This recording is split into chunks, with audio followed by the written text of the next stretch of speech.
States are offering to help renters and homeowners up to $8,000 per person. We will also discuss retroactive unemployment, as well as states giving out their own stimulus checks up to $1,200. Is your state one of them? All of this good news and more on today's stimulus check and stimulus package update. Hey everyone, welcome back to the channel. If this is your first time seeing my face, hi, welcome, happy December. My name is Monica. I post videos all about the stimulus check, the stimulus package, personal finance, breaking news here on this channel. So if you are interested in topics like those, be sure to hit that big red subscribe button and join the community. Also, please like this video. Thank you so much for doing that. Turn on your post notifications and don't forget to get your 4 free stocks with Webull valued at up to $1,600 when you deposit $100 on the platform. So be sure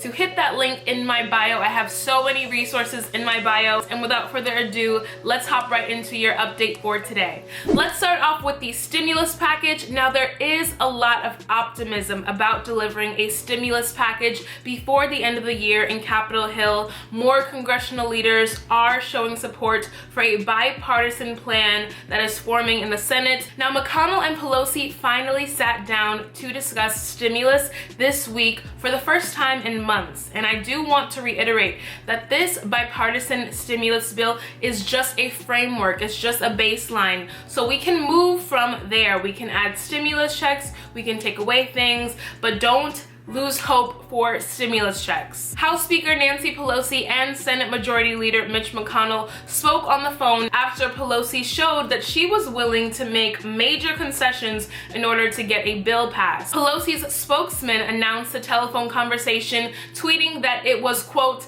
about their shared commitment to completing an omnibus and COVID relief as soon as possible. McConnell did say, quote, we had a good conversation. I think we're both interested in getting an outcome, both on the omnibus and on a coronavirus package. The momentum for finally passing a second stimulus bill is building, especially after President-elect Joe Biden and top congressional Democrats endorsed this 908 bipartisan bill as their baseline. Some conservatives, including Republicans, said they were comfortable with an aid package carrying this almost $1 trillion price tag. We have a tight window, but the $908 billion price tag is what many Republicans, McConnell included, signaled they were willing to accept this summer. McConnell met with Republicans who are working the bipartisan bill, including Susan Collins, Lisa Murkowski, and Mitt Romney. McConnell himself said a huge drop in Democratic demands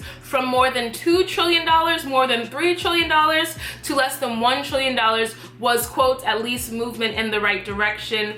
President Trump did show support for the idea as well, which of course, you know, we need the House, the Senate, and the President for us to get anything, any stimulus checks. President Trump did say, I think they are getting very close and I want it to happen. So that does show that we do have some movement and he wants things to happen as well. Biden is supporting a stimulus package that is as large as possible right now. He wants a package that is as much money as we can get, whether it is $1 trillion, $900 billion, anything that we can get to hold us over until he takes office next year. Because once again, he said the stimulus package is a down payment for what is to come. That is a foreshadowing. He is telling you, get ready for some major stimulus when he is in office. He said Wednesday that a stimulus package developed by moderates wouldn't be the answer, but it would be the immediate help for a lot of things. So right now, we are just trying to get through just until we can get some major stimulus next year.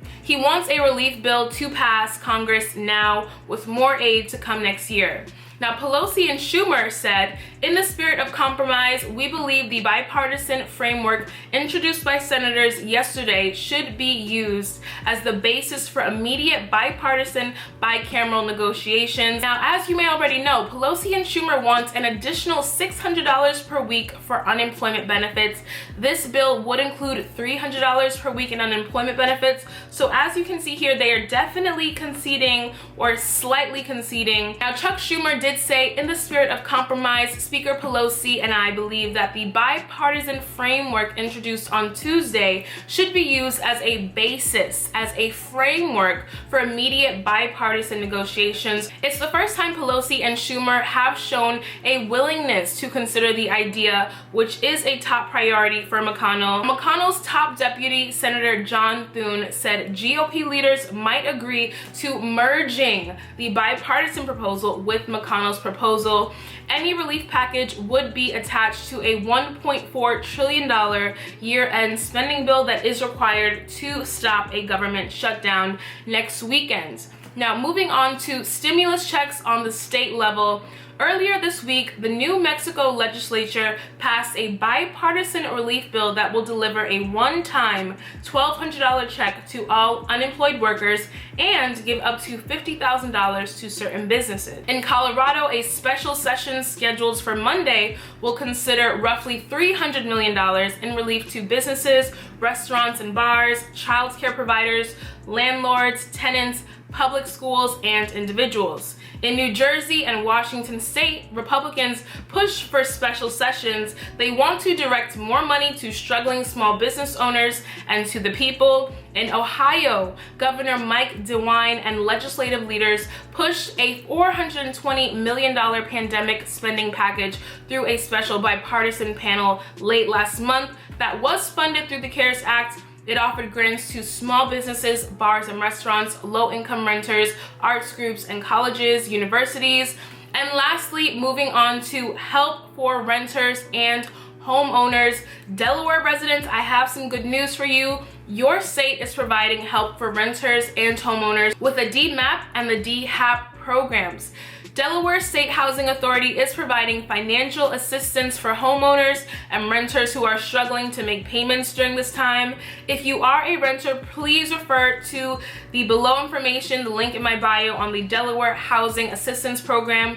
If you are a homeowner, please refer to the below information on the Delaware Emergency Mortgage Assistance Program. It can assist you with rent arrears and current rent due up to $8,000. Eligible homeowners can apply for up to $10,000 per household that is paid directly to the servicer. So that is it. That is your update for today. I hope some of this information has been really helpful for all of you. Be sure to check the links in my bio. I actually have so many helpful links. Some are for food aid, rental assistance, whatever you need. Be sure to check the link in my bio. I also have the link to Webull, so be sure to check out Webull, Cash App, anything like that. Be sure to check it out in my bio. Thank you all so much for supporting the channel, and until next time, I'll catch you all in the next stimulus check and stimulus package update. Bye guys.